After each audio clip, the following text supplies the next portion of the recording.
Lalu apa jawab Rasulullah? Sedekah itu tidak cuma harta, termasuk fi bud'i ahadikum.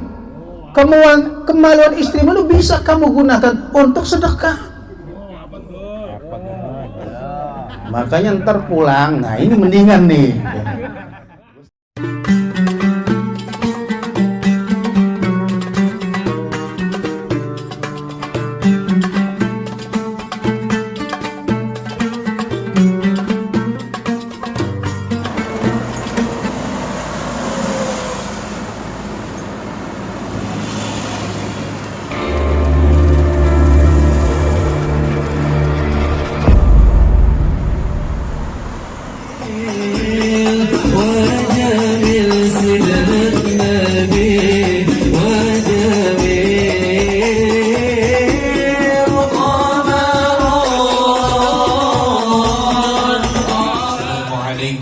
warahmatullahi wabarakatuh. Waalaikumsalam warahmatullahi wabarakatuh.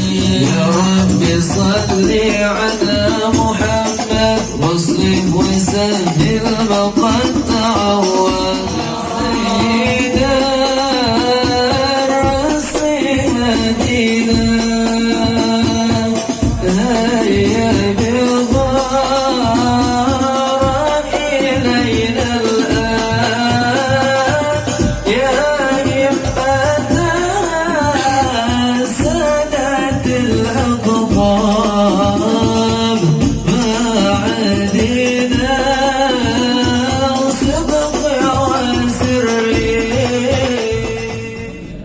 pengen berdiri tapi perut udah keburu masuk angin.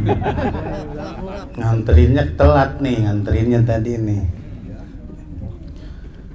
Assalamualaikum warahmatullahi wabarakatuh.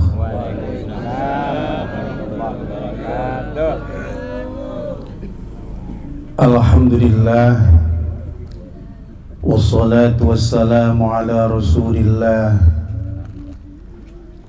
Sayyidina Muhammad ibn Abdillah, la hawla wa la quwwata illa billah. Rabbi israh li sadri wa yassir li amri wahlul 'uqdatam min lisani yafqahu qawli, amma ba'd. Al-mukarramun, para alim ulama, para asatizah, para guru yang tadi sudah disebut namanya satu persatu oleh wakil dari Shahibul Bait.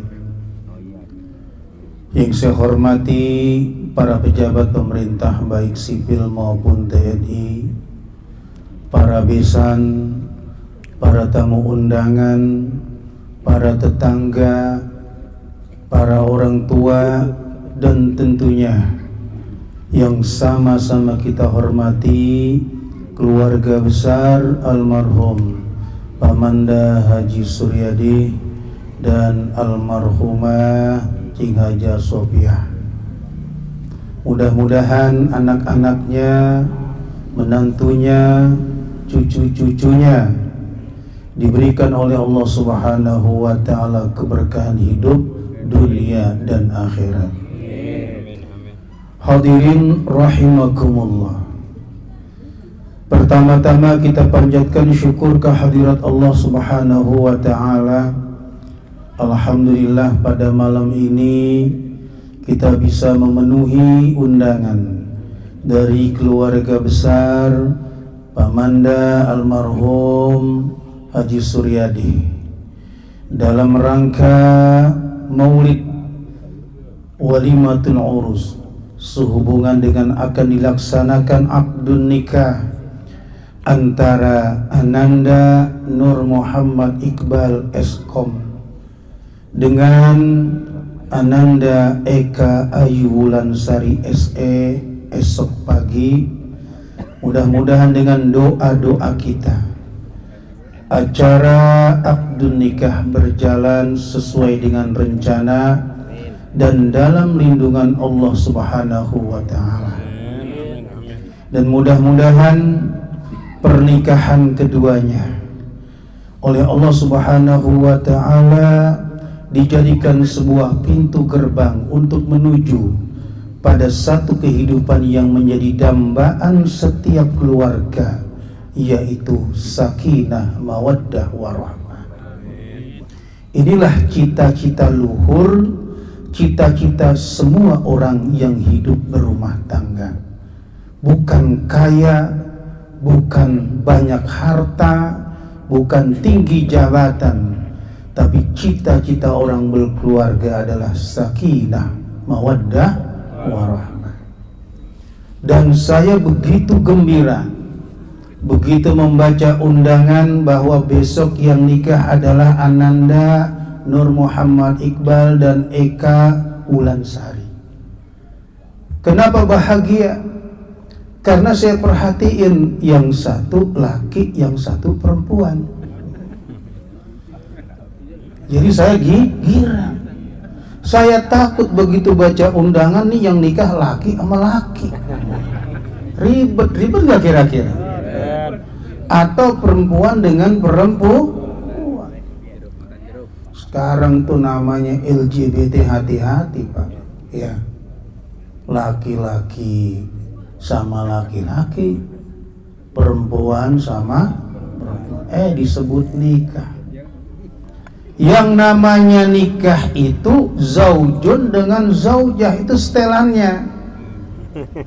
Suami istri, laki perempuan. Kalau laki sama laki disebut nikah bukan? Apa namanya? Hah? Dah tuh, main anggar. Nah, itu bahasanya ketua dan ya. Perempuan sama perempuan disebut nikah bukan?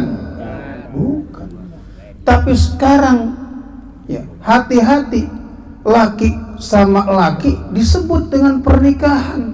Na'udzubillah. Maka ada pernikahan sejenis tuh.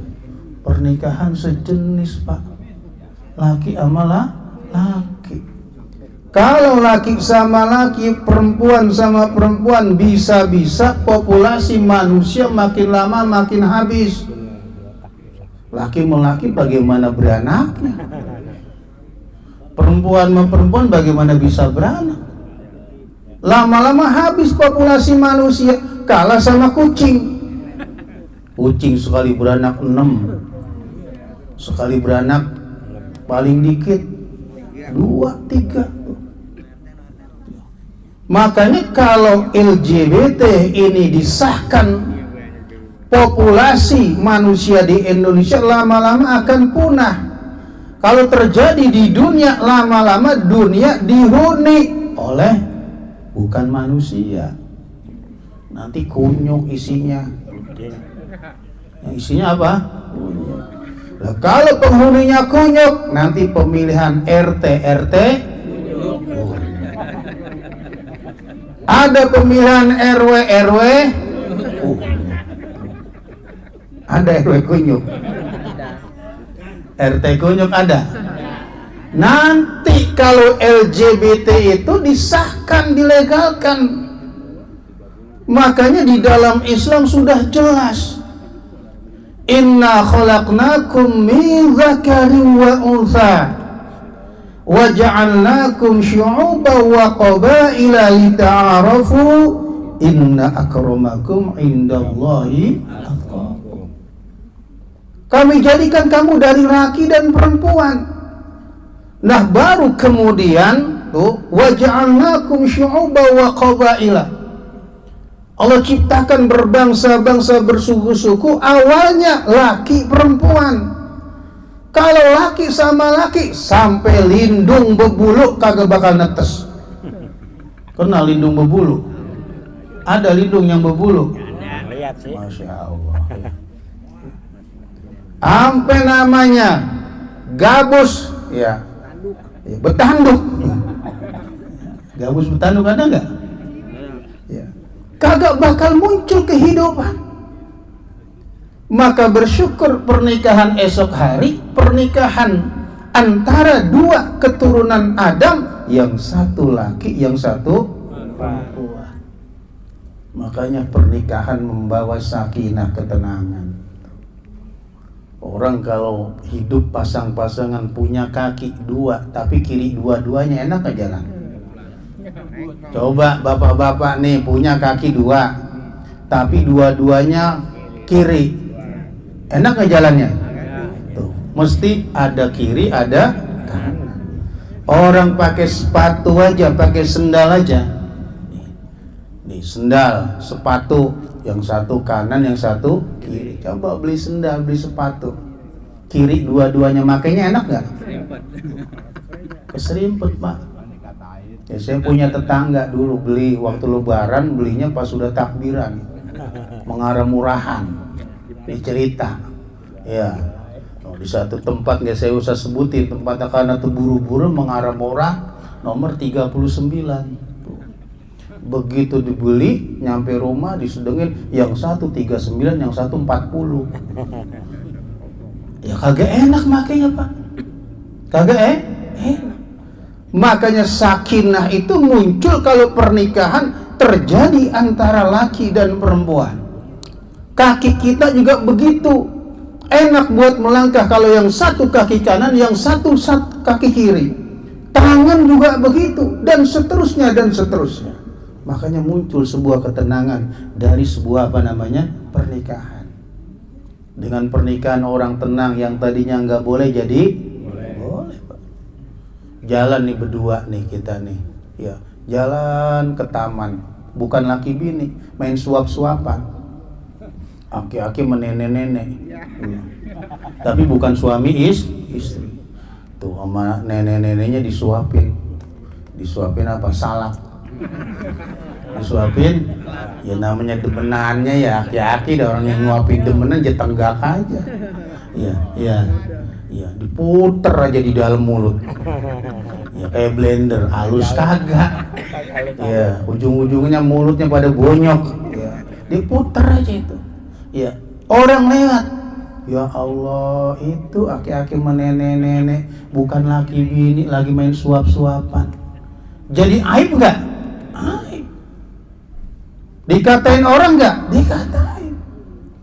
Tapi kalau udah jadi suami istri, nih kita main suap-suapan, malaikat niatnya demen, kita suapin dah tuh. Itu yang kita suapin ke mulut istri jadi sedekah. Makanya bapak-bapak nih kalau nanti ada beseknya, supaya harmonis hidup, ya. Tadi kan nasihat buat pengantin baru sama pengantin yang tua. Ya, itu hidup itu rumah tangga supaya kelihatannya harmonis Pak. Jadi kelihatannya indah, terbawa nih jeruk, suapin tuh nenek-nenek. Jangan dikupas kulit-kulitnya. Marah nggak nenek-neneknya? Marah, ditepak dah aki-aki tuh. Ki, yang beneran lah, belum dikupas tuh. Kata aki-akinya, elan diupat ya. Kalau kan udah aki-aki ya. Iya, upacin. Dikupasin sama aki-aki ya. Tuh, disuapin kulitnya, marah lagi tuh nenek-nenek. Yang bener laki. Jadi hidup itu dalam berumah tangga harus bisa dikondisikan juga supaya harmonis, supaya kelihatannya kagak tegang Pak. Nih kita nih asal punya duit, kita bagi bini kita duit. Habis bagi duit nih, mohon maaf, kita kentutin. Tuh. Itu bini kagak marah, diteblak doang kita. Orang mah kalau kentut jauhan lah tuh, ya. Kenapa kagak marah? Habis dibagi duit. Jajalin tuh bini, minta duit kagak dapet. Belanja ke pasar kagak dikasih. Itu aki-aki orang ditembak pakai kentut. Itu bisa sapu lidi melayang. Jadi itu cara kita membentuk keharmonisan dalam rumah tangga, begitu harus pinter kita. Jadi ngobrol-ngobrol sama istri, ya mengkondisikan suasana jadi cair. Jadi boleh tuh ya, kalau kita mohon maaf nih kentut di depan bini, tapi jangan di bini orang. Ya, bini sendiri. Ya, itu juga jangan di depan anak. Panggil aja bini kita. Panggilnya apa? Mama apa namanya? Kalau nganten baru ayang ya. yang sini yang tuh. Begitu nyampe, tut, nanya dia apa itu sih? Barusan mlebek. Marah nggak? Ada Pak. Lah orang nganten baru. Tuh. Coba nganten lama. Nenek-nenek ente emposin. Ya, aki kagak tahu diri katanya. Udah tua bangka. Lama-lama ya punya bini kentut sembarangan aja. Jadi cara kita mengkondisikan di rumah tangga juga penting supaya nggak tegang kehidupan itu. Cuma ada caranya. Ada caranya. Jadi yang tadinya halal, yang tadinya haram jadi halal gara-gara pernikahan. Bahkan kata Nabi, wa fi bud'i ahadikum shadaqah. Ini hadis sahih. Anda bisa bersedekah fi bud'i ahadikum, pada kemaluan istrimu. Jadi kemaluan istri kita itu bisa bersedekah. Nah, kalau gitu punya bini kita kayak kotak amal. Gue mau sedekah aja, sedekahnya di mana? Ya, di anuan bini, ya. Itu sedekah. Gak usah jauh-jauh. Karena pertanyaan ini pernah ditanyakan oleh sahabat Nabi dari kalangan muhajirin yang tidak punya banyak harta. Ya Rasulullah, kami ini orang-orang miskin harta. Kalau orang kaya enak, dia bisa bersedekah pakai duitnya, bisa umroh tiap bulan, bisa haji, ya bisa amal di masjid, amal di madrasah, amal di musola, bisa kasih hadiah sama guru. Lah saya boro-boro buat amal, ya. Kadang-kadang di rokok aja, ya 1 bungkus ya sebulan baru habis. Lalu apa jawab Rasulullah? Sedekah itu tidak cuma harta, termasuk fi bud'i ahadikum. Kemaluan istrimu itu bisa kamu gunakan untuk sedekah. Makanya ntar pulang, nah ini mendingan nih. Gue sedekah yang ini aja nih, yang gampangan ya. Jadi nggak usah kotak amal yang di masjid, nggak usah kotak amal yang di jalanan tuh. Kotak amal yang ada di rumah aja tuh nanti buat apa namanya? Sedekah. Itu hadisnya riwayat Imam Muslim sahih. Tuh. Makanya kata Nabi, nih, suami istri meskipun udah jadi pengantin lama, kalau bisa rawat itu kemaluan. Jangan mati sebelum waktunya. Rawat. Bahkan ada doa, Allahumma qawwili zakari fa inna fihi solahan li ahli. Ya Allah, kuatkan kemaluan saya, tegakkan kemaluan saya. Tuh doanya, ya supaya mantep tuh ya. Kenapa? Fa inna fihi solahan li ahli.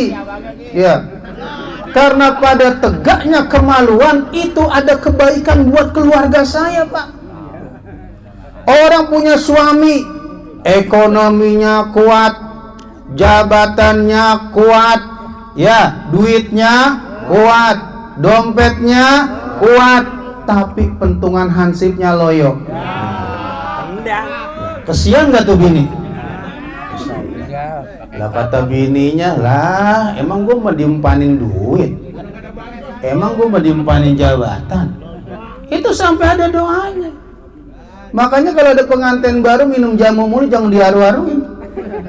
Aki-aki nih umur 80 tahun masih punya nenek-nenek, pulang ya malam-malam ya minum jamu telur bebek sampai 3. Jangan diharu-haruin. Karena barangkali dia punya niat untuk bersedekah. Punya niat untuk apa? Bersedekah. Makanya dirawat, Pak. Laki-laki itu modal paling penting buat kita.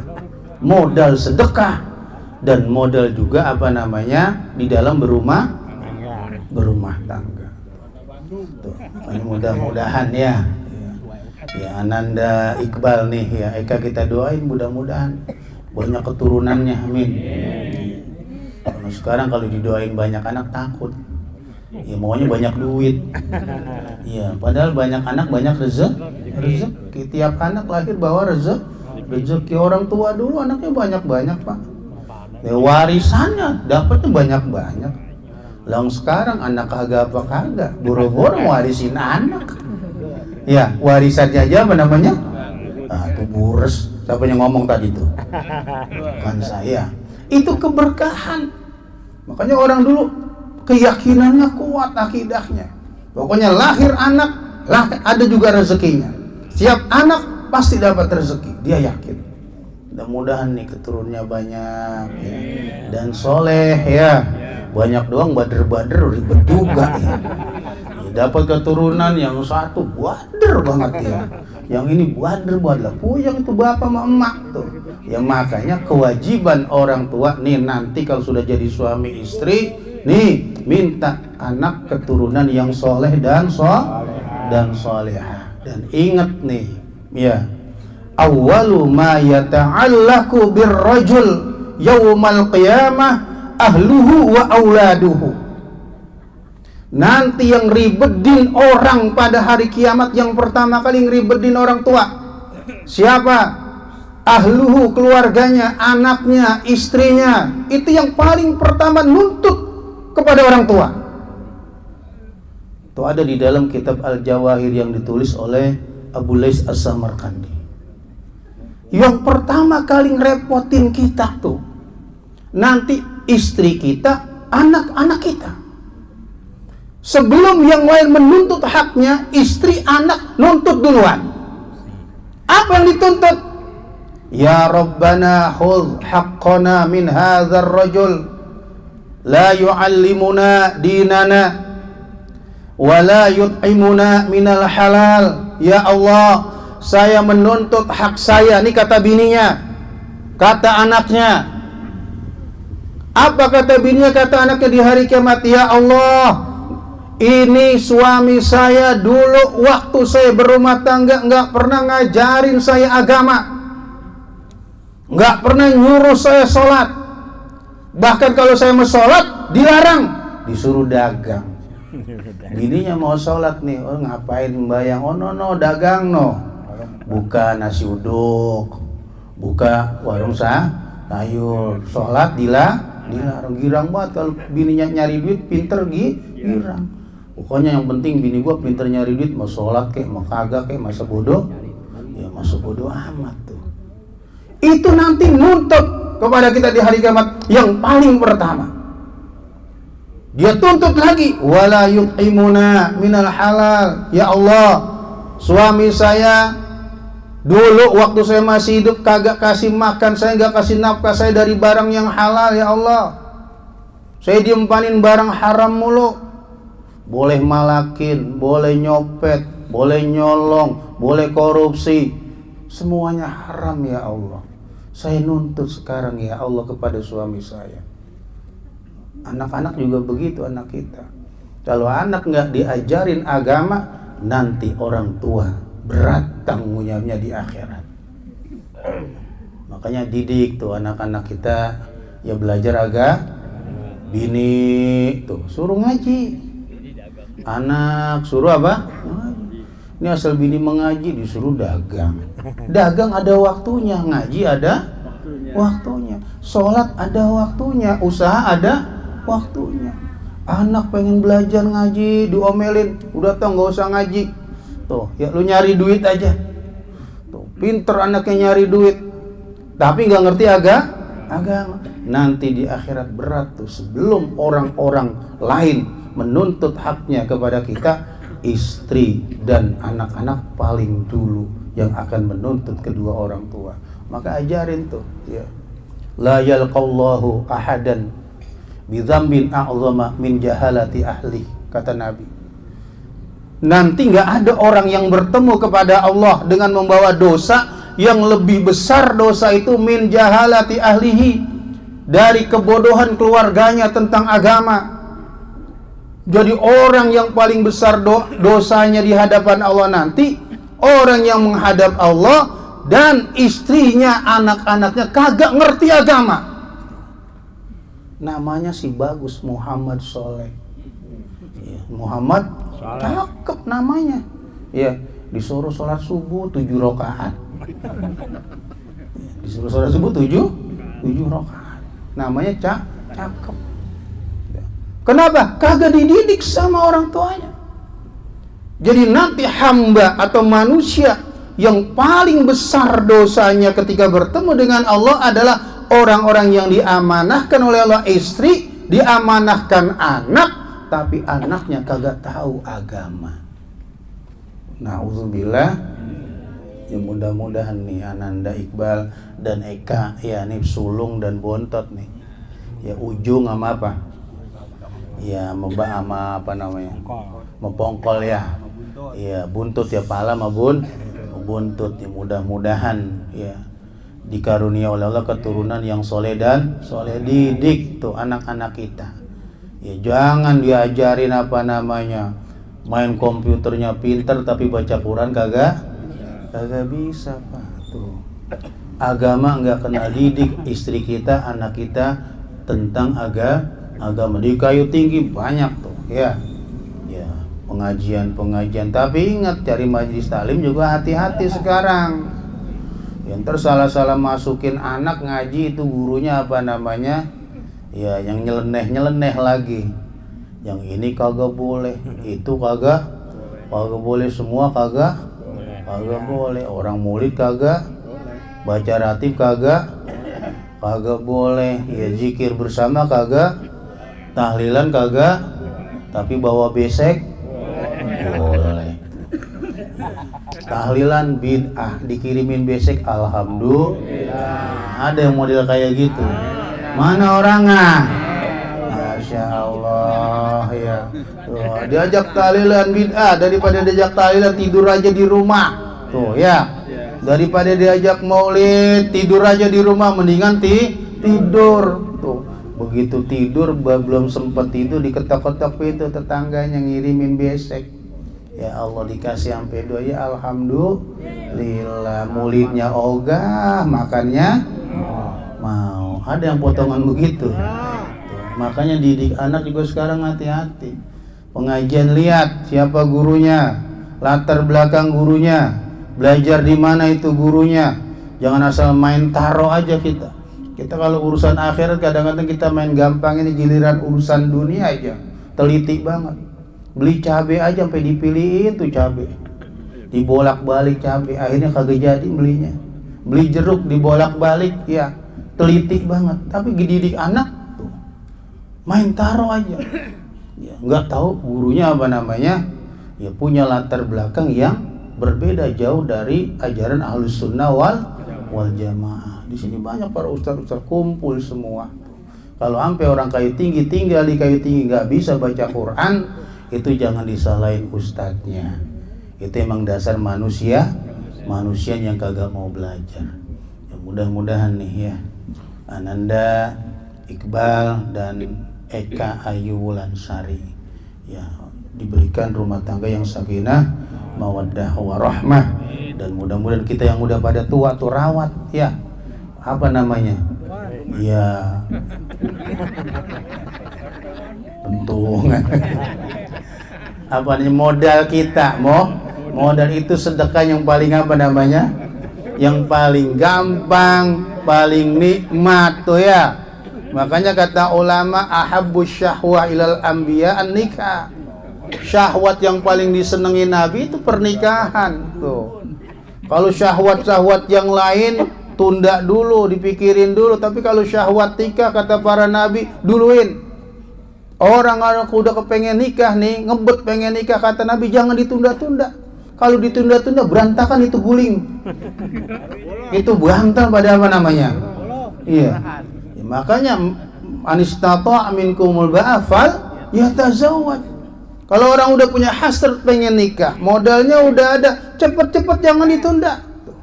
Tuh, ya. Nah, kalau ditunda bisa apa namanya? Bisa ribut. Jadi syahwat yang paling senengin para nabi, artinya diprioritaskan itu adalah syahwat nikah. Ya. Mudah-mudahan ya Pak ya, bagi apa yang masih aki-aki itu ya, kalau udah kepengen tapi nggak ada modal, kata Nabi Walaihi bisyam, suruh banyakin puasa. Ya. Suruh banyakin puasa nih, makanya yang duda-duda ini. Yang duda-duda udah kepengen nikah ya, tapi modal kagak, udah banyakin puasa. Ya. Banyakin apa? Banyakin puasa. Begitu puasa bukanya bingung di mana bukanya ya. Nyari muter ke tetangga. Ya. Jadi kalau yang aki-aki itu yang apa namanya udah menyendiri supaya mengendalikan syahwat nikahnya, mestinya kata Nabi suruh cepet-cepet nikah, menikah modalnya kagak. Ya, tapi hasratnya tinggi, semangat tinggi, tapi modal kagak. Udah banyakin puasa. Nih ya, ini udah bini kagak, puasa kagak doyan, kegares mulu. Makan kerebek 3 habis, 3 potong. Iya, menghayal aja. Nauzubillah min zalik. Makanya orang kalau rajin puasa, nih tanya dulu, dia rajin puasa. Oh pantas dia rajin puasa, bininya udah kagak. Gitu. Ya, karena orang puasa macem-macem. Iya, ada yang puasa irit. Puasa irit. Apa puasa irit? Daripada makan apa namanya kagak ada, mau makan enak kagak ada, ya. Maka combo jauh, ongkosnya juga kagak. Maka sainin soto pengen doang duitnya kagak, dah mendingan gua puasa. Itu puasa irit namanya. Tapi mendingan puasa ya daripada kagak. Dan mudah-mudahan buat yang pada jomblo ya, kalau udah ada modal nikah buruan. Nikah buruan ya. Kalau emang nggak ada modal, banyakin puasa, jangan jadi duda gogares ya. Dan mudah-mudahan apa yang saya sampaikan ada manfaatnya ya. Kalau yang baik diambil, kalau yang jelek ya dibuang. Tapi in uridu ilal islah, saya menyampaikan tidak lain hanya untuk kemaslahatan kita semua, terutama kepada calon mempelai kita. Mudah-mudahan Allah kasih sehat walafiat. Apalagi kalau kita lihat nih, ibunya udah nggak ada, bapaknya udah nggak ada. Ini kan namanya yatim piatu. Tuh yatim piatu. Mudah-mudahan nih diberikan kekuatan oleh Allah Subhanahu wa taala, keberkahan dalam acaranya, dan mudah-mudahan anak-anaknya ya, cucu menantu Cing Haji Suryadi dan Cing Haji Sofia ini ya, supaya rajin ibadah ya, terutama sholat, karena kunci keberkahan itu adalah sholat. Jadi kalau sholat malas, rezeki ribet juga. Rezeki ribet. Pengen kaya, sholat kagak, tapi mainnya di depan masjid. Mainnya di depan masjid, ya, main doang. Mainnya di depan masjid, ya mainnya di depan musola, sholatnya kagak. Pengen rezeki lancar, jauh Pak, jauh. Wa'mur ahlaka bis-shalah wastabir 'alaiha la nas'aluka rizqan nahnu narzuquka. Kami enggak minta rezeki kepadamu, kata Allah. Saya yang kasih rezeki. Kami yang kasih rezeki kepada kamu, bukan saya yang minta. Tapi syaratnya wa'mur ahlaka bis-shalah wastabir 'alaiha. Suruh keluargamu itu, istrimu, anakmu sholat, sabar dalam memerintah anak dan istri. Diomelin bini, diem. Saya kadang-kadang bini saya juga suka ngomel, saya diem aja Pak. Bini saya ngomel, saya duduk di balai. Ya, saya ngeliatin apa namanya. Ya wajar, lumrah. Sayyidina Umar aja pernah diomelin sama apa? Sama bini. Saya ingat apa kata Sayyidina Umar? Hiya muddatun yasirah. Itu cuma sebentar. Daripada kita ngelawan, bini ngomel kita nyap-nyap. Dia ngelempar gelas, kita ngelempar botol. Hancur rumah tangga. Iya, kalau di ini diemin aja kayak Sayyidina Umar. Ngomelin bininya, diem aja. Muddatun yasir, kagak lama tuh nenek-nenek ngeranyus. Apa iya kuat 3 jam? Ngomel kita dengerin aja udah. Terlama-lama capek sendiri tuh. Ya, jangan orang baru apa namanya mulai ngomel kita udah apa namanya nyamber. Nah ini yang bikin apa namanya. Jadi dah kalau begitu, emang lu doang yang laku, gue juga laku. Kata bininya, gue juga bisa nyari lagi. Kata lakinya, lah gue bukan nyari lagi, udah dapat, menunggu diem-diem aja. Kata bininya, brengsek banget ini. Terus dah akhirnya ya. Jadi bini ngomel itu wajar, lumrah. Ya, kudu sabar. Nggak ada yang namanya rumah tangga itu nggak ada konflik, bohong. Ya, semua pasti ngalamin apa? Konflik, cuma kita bisa menatanya. Udah kita dengerin aja. Sering kita ceramain orang, ngajarin orang. Sekarang kita diceramain, enak apa kagak? Ya udah. Iya muddatun yasirah. Kata Sayyidina Umar, kagak lama tuh nenek-nenek ngomelin kita. Bini kita ngomel kagak lama. Ya, ilok sampai setengah hari dia ngomel. Manyus aja. Malah kalau udah baru 1 jam dia berhenti, kita ini lah udah kelar ngomelnya. Tadi lama-lama dia tawa sendiri. Ngomelin masa bodoh nanan begitu.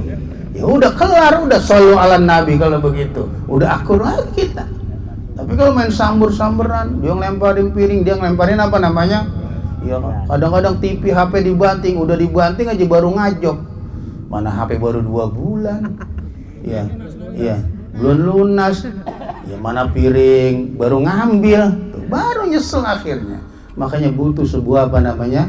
Kesabaran. Man sabara ala su'i khuluqi zaujatihi. Siapa orang yang sabar atas keburukan akhlak istrinya, a'tahullahu minas thawab mislama utiya Ayyub alaihissalam. Allah kasih pahala seperti pahala sabarnya Nabi Ayyub. Dan mudah-mudahan sabar ya, banyakin sabar ya, karena suatu saat pasti ngalamin apa namanya, ya namanya ombak kehidupan. Kan ini namanya berlabuh nih ya. Jadi pengantin baru itu mengarungi bahtera hidup. Kadang-kadang tadi tengah ombaknya gede, kadang-kadang ada karang, macam-macam udah begitu. Ya, mudah-mudahan ada manfaatnya. Kurang lebihnya saya mohon maaf. Hadanallahu wa iyyakum ajma'in. Wassalamualaikum warahmatullahi wabarakatuh.